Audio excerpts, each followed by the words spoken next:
Assalamualaikum warahmatullahi wabarakatuh.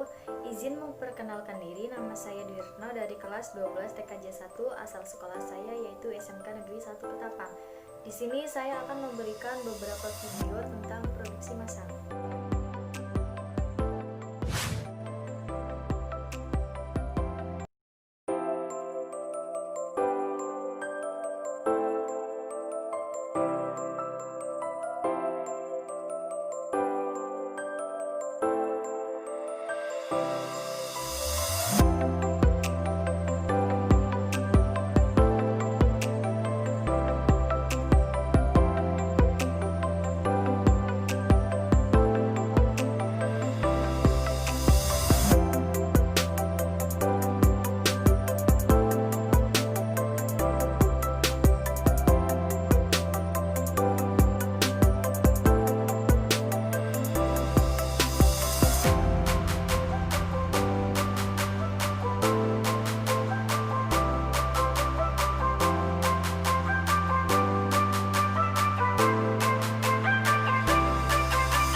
Siapa sih yang gak kenal sama Yakult? Minuman probiotik ini dibuat dari fermentasi susu skim dan gula dengan bakteri Lactobacillus casei.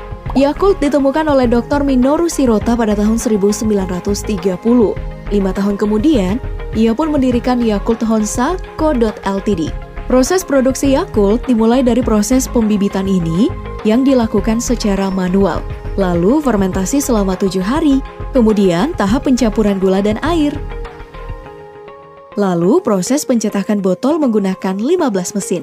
Setiap mesin menghasilkan 18 botol, sehingga dalam 1 jam aja nih dapat menghasilkan 11.000 botol. Setelah itu, penyimpanan botol dilakukan dengan filter udara. Tahap ini menggunakan banyak mesin, mulai dari mesin selektor dan mesin printing. Semua botol akan diisi dengan Yakult dan ditutup, kemudian diseleksi. Hingga pengemasan yang terdiri dari proses packing, repacking, dan disimpan dalam ruang pendingin sebelum siap dipasarkan.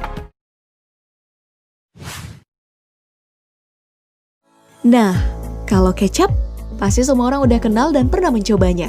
Kecap ini ya dibuat dari kedelai yang disortir, dicuci, direndam, dan direbus selama kurang lebih 4 jam. Setelah itu, proses pendinginan dan fermentasi tahap pertama yang disebut dengan fermentasi koji selama 3-4 hari.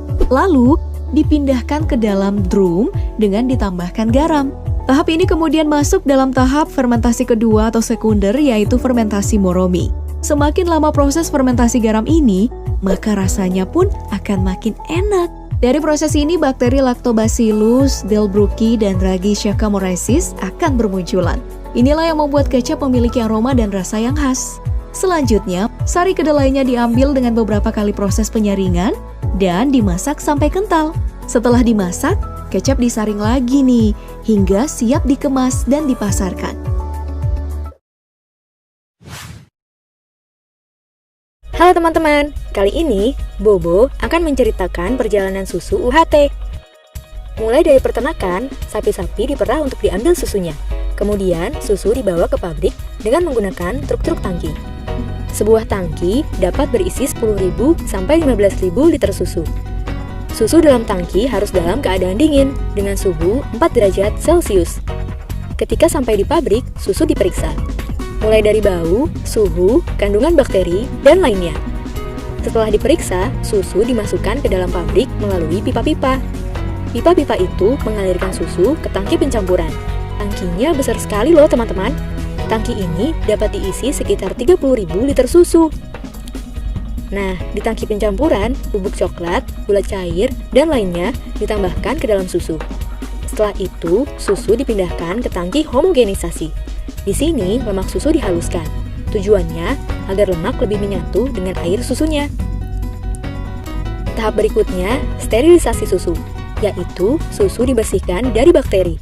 Dengan teknologi UHT, susu dipanaskan dalam suhu yang tinggi, yaitu 140 derajat Celcius dalam waktu 4 detik. Susu UHT bertahan selama sekitar 10 bulan, selama belum dibuka kemasannya. Sekarang, susu sapi dimasukkan ke dalam kotak susu. Menggunakan mesin khusus yang bekerja cepat sekali, susu dimasukkan ke dalam 24.000 kotak per jam. Susu kotak sudah jadi deh. Susu-susu kotak itu lalu berjalan berderet untuk masuk ke mesin pemasangan sedotan.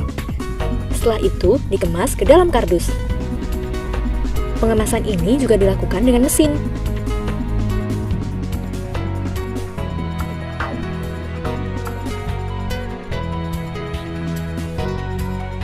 Susu kotak yang sudah jadi ternyata masih diperiksa lagi loh.